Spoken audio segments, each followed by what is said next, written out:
السلام علیکم ورحمۃ اللہ وبرکاتہ۔ حامدا و مصلیا اما بعد، اعوذ باللہ من الشیطان الرجیم، بسم اللہ الرحمن الرحیم۔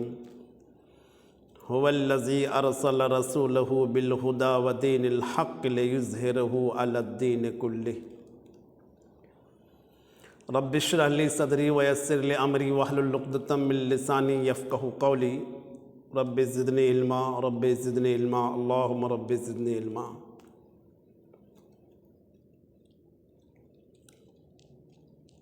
عزیز طلبہ، آج کا یہ محاضرہ نمبر 2 ہے، السیاست الشرعیہ۔ اس محاضرے میں جو کتاب میں جو رسالہ لے کر آیا ہوں، جو کتاب لے کر آیا ہوں، السیاست الشرعیہ، اس کتاب کے تعلق سے پہلا محاضرہ، پہلا درس ہو چکا ہے، یہ دوسرا درس ہے، جس میں صاحب مصنف کے تعلق سے، صاحب مؤلف کے تعلق سے، مصنف کے تعلق سے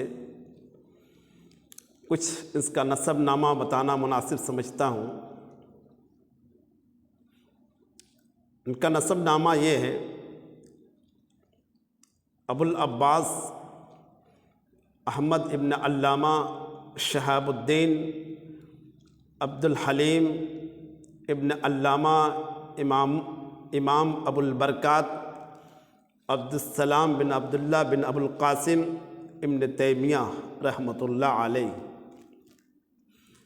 جو دنیا میں شیخ الاسلام کے نام سے جانے جاتے ہیں۔ بہت ہی معروف و مشہور شخصیت گزری ہے، جس نے دین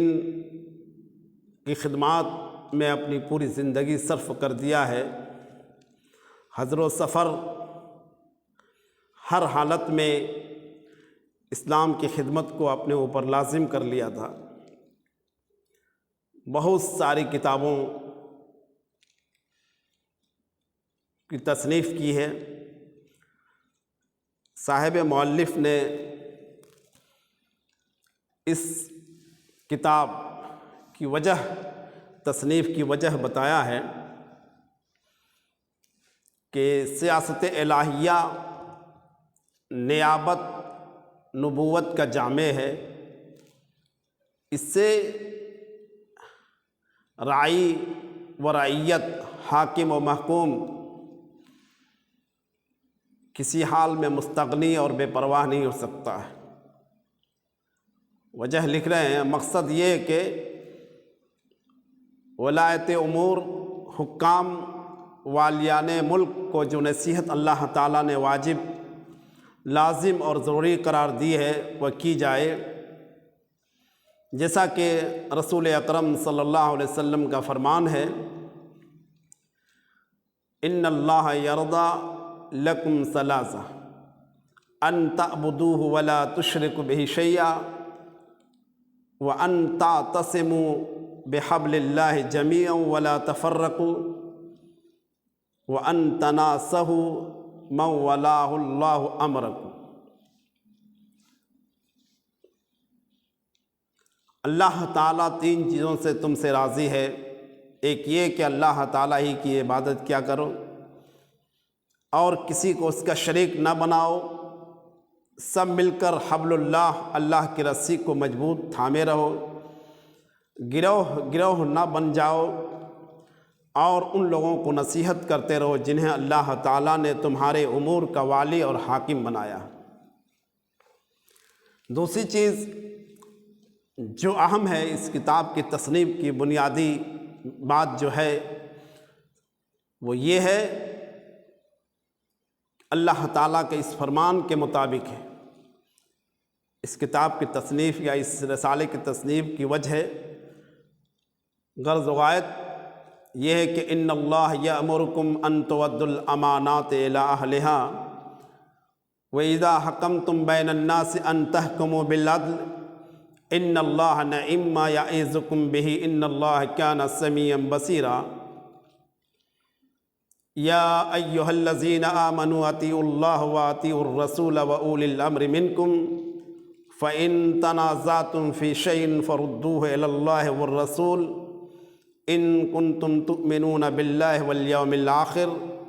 ذالک خیر واحسن تاویلا۔ اس آیت کو بنیاد بنا کر کے صاحب مصنف شیخ الاسلام علامہ ابن تیمیہ رحمۃ اللہ علیہ نے اس کتاب کی تصنیف کی ہے۔ اللہ تعالیٰ تمام مسلمانوں کو حکم دیتا ہے کہ امانت والوں کی امانتیں ان کے حوالے کر دیا کرو، اور جب لوگوں سے جھگڑے کے فیصلے کرنے لگو تو انصاف کے ساتھ فیصلہ کرو۔ اللہ جو تم کو نصیحت کرتا تمہارے حق میں بہت اچھی ہے، اس میں شک نہیں کہ یقیناً اللہ سب کی سنتا ہے اور سب کچھ دیکھتا ہے۔ مسلمانوں، اللہ کا حکم مانو اور رسول کا حکم مانو، اور جو تم میں سے صاحب اختیار، حکام وقت، امیر وقت، قائد وقت، خلیفہ وقت، ان کا بھی۔ پھر اگر کسی معاملے میں تم آپس میں اختلاف میں پڑ جاؤ تو اللہ اور اس کے رسول کے طرف لوٹاؤ، اللہ اس کے رسول کے طرف لوٹاؤ۔ اگر تم اللہ پر اور یوم آخرت پر ایمان رکھتے ہو۔ یہ اس کتاب کی تصنیف کی وجہ ہے، جیسا کہ اللہ تعالیٰ نے حکم دیا ہے کہ امانت والوں کی امانت واپس کرو، اور لوگوں کے درمیان جب فیصلے کرو تو انصاف کے ساتھ، عدل کے ساتھ کرو۔ عدل اور انصاف جب اجتماعی معاملات ہو تو کرنے کے لیے اجتماعیت کی ضرورت پڑتی ہے، نظام کی ضرورت پڑتی ہے، کوئی قانون و رسول کی ضرورت پڑتی ہے، تب ہم اس کو نافذ کر سکتے ہیں۔ جو شریعت نے ہمیں ایک مضبوط اور ٹھوس قانون دیا ہے، اس قانون کے مطابق ہم انصاف کے ساتھ، عدل کے ساتھ انصاف کر سکتے ہیں۔ تو اس امانت ایک وسیع معنی ہے۔ امانت مختلف انداز میں یا مختلف چیزوں کو بھی امانت کہتے ہیں، لہذا امانت کو ادا کرنے کے لیے یا اس کے حق پہنچانے کے لیے یا انصاف والوں کو انصاف دلانے کے لیے اجتماعی طور پر ایک مضبوط اصول اور نظام ہونا چاہیے۔ جو اللہ تعالیٰ نے ہمیں نظام دیا ہے، اس نظام کے مطابق جب تک ہم نہیں چلیں گے تب تک ہم انصاف، عدل و انصاف نہیں کر سکتے ہیں۔ تو لہٰذا اس کتاب کی تصنیف کی وجہ تسمیہ، بنیادی وجہ تسمیہ یہی ہے۔ اس آیت کو بنیاد بنا کر کے صاحب مصنف نے اس کتاب کی تصنیف کیا ہے۔ اب آئیے دیکھتے ہیں کہ خلیفہ، امیر، قائد، اپنا رہنما انتخاب کرنے کے لیے ہمیں کن چیزوں کا خیال رکھنا ہے۔ قرآن و حدیث کی روشنی میں اگر ہم دیکھتے ہیں اور اس کا مطالعہ کرتے ہیں تو پتہ چلتا ہے کہ خلیفہ کے انتخاب کے تعلق سے جو نمونہ یا جو دستور، جو طریقہ کار خلفۂ راشدین کا رہا ہے، پہلے تو ان کو ہم ترجیح دیں۔ جیسے اللہ کے نبی صلی اللہ علیہ وسلم کے انتقال کے بعد لوگوں نے باہم مشورہ کر کے، متحد ہو کر کے، اور سیدنا ابو بکر صدیق رضی اللہ تعالیٰ عنہ کو اپنا خلیفہ بنایا۔ اس کے بعد ابو بکر صدیق رضی اللہ تعالیٰ عنہ نے جب اپنی موت کے بارے میں احساس کیا کہ اب ہمارے لیے وقت یا ہمارا وقت آخری وقت ہے، لہذا امت کو بغیر خلیفہ، بغیر قائد اور رہنما کو یا بغیر کسی امیر کو چنے چھوڑ دیا جائے تو اختلاف میں پڑ جائیں گے۔ لہٰذا عمر بن خطاب رضی اللہ تعالیٰ عنہ کے بارے میں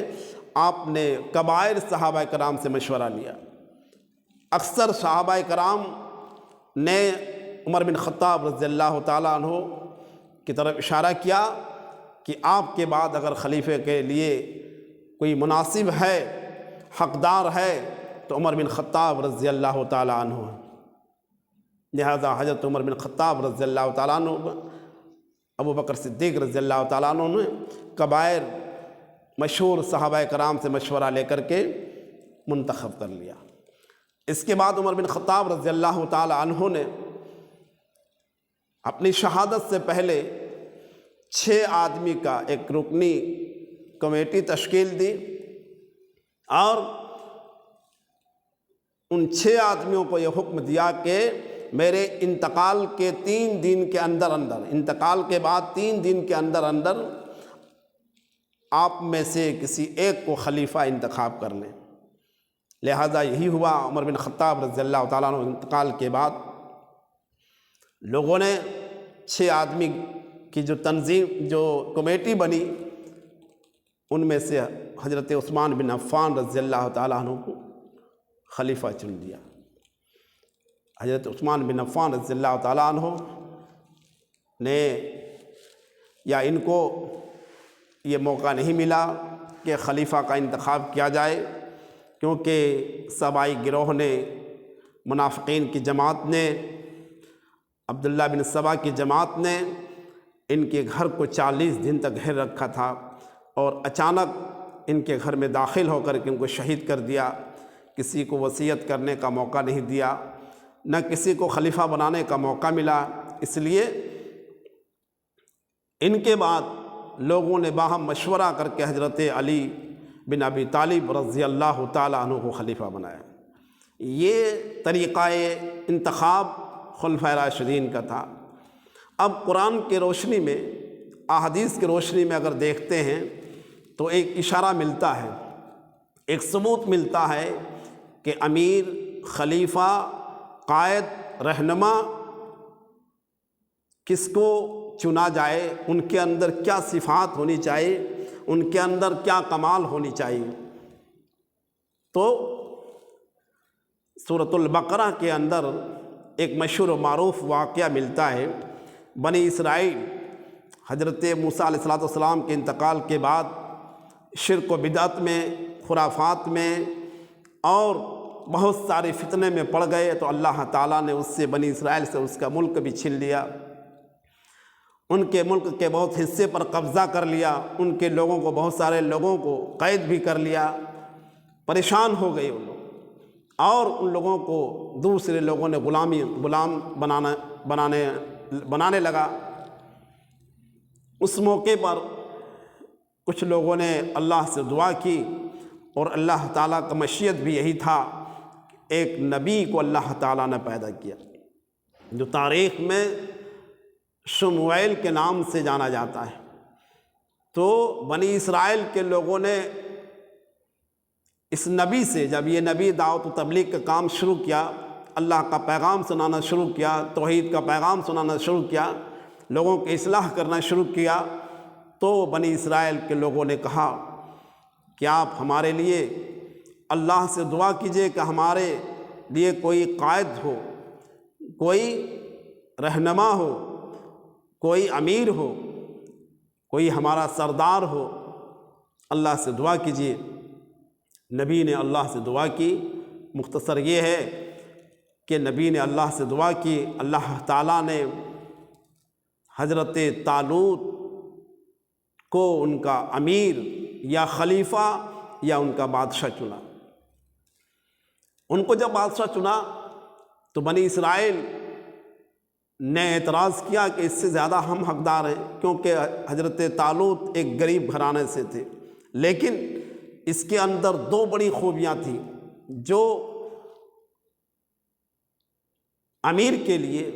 خلیفہ کے لیے، قائد کے لیے، رہنما کے لیے یہ 2 اہم صفت، اعلیٰ صفت ہونا نہایت ضروری ہے۔ عزیز طلبہ، یہ اہم صفت یاد رکھیں، کسی کا انتخاب امیر کے لیے کریں کوئی اہم ذمہ داری کے لیے کریں تو یہ دو اعلیٰ صفت اس کے اندر ہو تو وہ اس کے اہل ہو سکتے ہیں، ورنہ وہ غیر اہل۔ جب بنی اسرائیل نے اعتراض کیا کہ ہم اس سے زیادہ حقدار ہیں خلافت کے یا بادشاہت کے یا سرداری کے یا ریاست کے، تو اللہ تعالیٰ نے دلیل کے طور پر بتائے وَزَادَهُ بَسْطَةً فِي الْعِلْمِ وَالْجِسْمِ، وہ تم سے علم میں اور جسم میں بھی تم سے زیادہ ہے۔ یعنی اللہ نے یہ دلیل پیش کر دی، وہ اہل علم ہے، ان کے پاس نظام سنبھالنے کے صلاحیت ہے، لیاقت ہے، اس کے اندر ایسا علم ہے جو حکومت کو سنبھال سکے، نظام حکومت کو چلا سکے، اس کے قوانین کو نافذ کر سکے، اس کے پاس یہ علم ہے۔ لہذا کسی امیر یا خلیفہ یا بادشاہ یا سردار یا کسی بھی قائد کو انتخاب کرنے یا حاکم یا امام کا انتخاب کرنے سے پہلے ہم دیکھیں کہ کیا وہ اہل علم میں سے ہے کیا نہیں، اس کے پاس علم ہے یا نہیں۔ اگر اہل علم ہے تو اس کے ساتھ اور ایک چیز دیکھنا ہے، والجسم، اللہ نے دو صفت بیان کیا اس میں، یعنی جس ظاہری طور پر بھی تندرست ہو اور باطن طور پر بھی مضبوط اور ٹھوس ہو، یعنی دل اتنے مضبوط ہو کہ بڑے بڑے ظالم اور جابر بادشاہ کے سامنے ذرہ برابر نہ گھبرائے اور ثابت قدمی کے ساتھ اس کے ساتھ مقابلہ کرے، اللہ کا توحید ان کے پاس پہنچائے، اللہ کا پیغام پہنچائے، جس کو ہم اس انداز میں کہہ سکتے ہیں، ان جملوں میں کہہ سکتے ہیں کہ اس کے دل کے اندر قوت ضبط ہو، یعنی دل کسی طرح کا حالات پیش آ جائے، بحرانی حالات پیش آ جائے، دل کے اندر قوت ضبط ہو اور قوت فیصلہ بھی ہو۔ جب کوئی فیصلہ کرے تو صرف اللہ سے ڈرتے ہوئے فیصلہ انصاف سے کرے، کسی طرح کا کوئی خوف دنیا والوں سے نہ رہے، نہ کسی کے لعن و طعن اور ملامت کا کوئی خوف اور خدشہ رکھے اپنے ذہن میں، یعنی قوت فیصلہ اس کے اندر ہو، جسم میں قوت فیصلہ بھی اس کے اندر، یعنی دماغی طاقت اتنا ہو، قوت فیصلہ حق کے ساتھ، انصاف کے ساتھ، عدل کے ساتھ کرے، اور قوت ارادہ بھی ہو، ارادے بھی مضبوط ہو، کمزور نہیں، قرآن و حدیث کے فیصلے کے مطابق اپنا ارادہ، اپنا عزم بھی مضبوط رہے، ارادے مضبوط ہو، قوت دماغ کے اندر بھی یہ قوت اور صلاحیت ہو کہ ہم کسی چیز کا فیصلہ غور و فکر کر کے، تدبر کر کے، قرآن و حدیث کے روشنی میں عدل و انصاف کے ساتھ کر سکے، اور ثابت قدمی بھی ہو، ایسا نہ کہ بڑی فوج دیکھ کر، بڑے لوگوں کو دیکھ کر، ظالم و جابر کو دیکھ کر کے، یا کسی اور ایسی شخصیت کو دیکھ کر کے لرز جائے، گھبرا جائے، نہیں، ثابت قدمی اس کے اندر ہو، مکمل اللہ کی ذات پر بھروسہ کرتے ہوئے ثابت قدم رہ کر کے کوئی فیصلہ کرے۔ اور ساتھ ہی ساتھ اہل علم نے یہ بھی کہا ہے کہ نشانہ بازی بھی اس کے اندر ہو، تیر کا نشانہ بازی ہو، یعنی اس کے اندر خود سے لڑنے کی صلاحیت ہو، خود کے اندر یہ جرأت اور جسارت ہو، یہ لیاقت ہو، یہ ہمت ہو، تلوار بازی کا، نشانے بازی کا، اور رعب و دبدبا بھی ہو، اس کے اندر اپنا رعب و دبدبا ہو، تاکہ ظالم اور جابر حکمراں کے سامنے کلمہ توحید، کلمہ حق کہنے کی جرأت کر سکے۔ یہ دو اہم صفت ہے جو ایک خلیفے کے اندر، امیر کے اندر، حاکم کے اندر، امام کے اندر، قائد کے اندر، لیڈر کے اندر پایا جانا ضروری ہے۔ جب یہ دو اہم صفت پائے جائیں گے تو انشاءاللہ وہ اپنی دانائی سے، اپنے علم و حکمت سے نظام حکومت کو اچھی طرح چلائے گا، ذرہ برابر گڑبڑی نہیں ہوگا۔ لہٰذا عزیز طلبہ، یہ دو اہم صفت میں نے جو قرآن کی روشنی میں بتایا، سورۃ البقرہ کی آیت نمبر 247 میں آپ دیکھیں گے جو واقعہ میں نے اشارتاً پیش کیا مختصر انداز میں، واقعہ ملے گا۔ اس واقعے میں جو اللہ تعالیٰ نے بنی اسرائیل کو جواب دیا ہے وہ جواب بھی ملے گا، وَزَادَهُ بَسْطَةً فِي الْعِلْمِ وَالْجِسْمِ، کہ اللہ تعالیٰ نے تم سے زیادہ اس کو علم اور جسم دے رکھا ہے، یعنی وہ علم کے اعتبار سے تم سے زیادہ ہے اور جسم کے اعتبار سے، قوت ضبط کے اعتبار سے، قوت فیصلے کے اعتبار سے، قوت ارادے کے اعتبار سے، قوت دماغ کے اعتبار سے اور ثابت قدمی کے اعتبار سے، نشانے بازی کے اعتبار سے، تلوار بازی کے اعتبار سے، ہر اعتبار سے وہ تم سے زیادہ ہے۔ لہذا وہ قائد کے مستحق ہے، ایک بادشاہ بننے کے مستحق وہی ہے۔ لہذا یہ دو صفت اعلیٰ صفت ہے، اور بھی صفات ہونی چاہیے جو انشاءاللہ میں بعد میں بتاؤں گا۔ اللہ سے دعا کرتا ہوں اللہ تعالی ہمیں قرآن و سنت کے مطابق عمل کی توفیق دے، اور جب بھی ہم کسی امیر کا انتخاب کریں تو یہ دو اعلیٰ صفت ان کے اندر دیکھ کر ان کا انتخاب کریں، یا اس کے اندر یہ دیکھ لیں کہ کیا اس اہل علم میں سے ہے یا نہیں، یا ان کے اندر جسمانی طاقت یعنی قوت فیصلہ ان کے اندر ہے یا نہیں، قوت ارادہ ہے کیا نہیں، اور اس کا رعب و دبدبہ لوگوں میں ہے یا نہیں، یہ دیکھ کر کے ہم کسی امیر یا امام یا حاکم یا کسی خلیفہ کا انتخاب کریں۔ اللہ سے دعا ہے کہ اللہ تعالی ہم تمام کو قرآن و سنت کے مطابق اپنے حاکم یا امیر کا انتخاب کرنے کی توفیق عطا فرمائے، اور جب تک ہمیں زندہ رکھے، اسلام پر زندہ رکھے۔ رب العالمین ہم تمام مسلمانوں کو قرآن و سنت پر تا حیات عمل کرنے کی توفیق عطا فرمائے۔ السلام علیکم ورحمۃ اللہ وبرکاتہ۔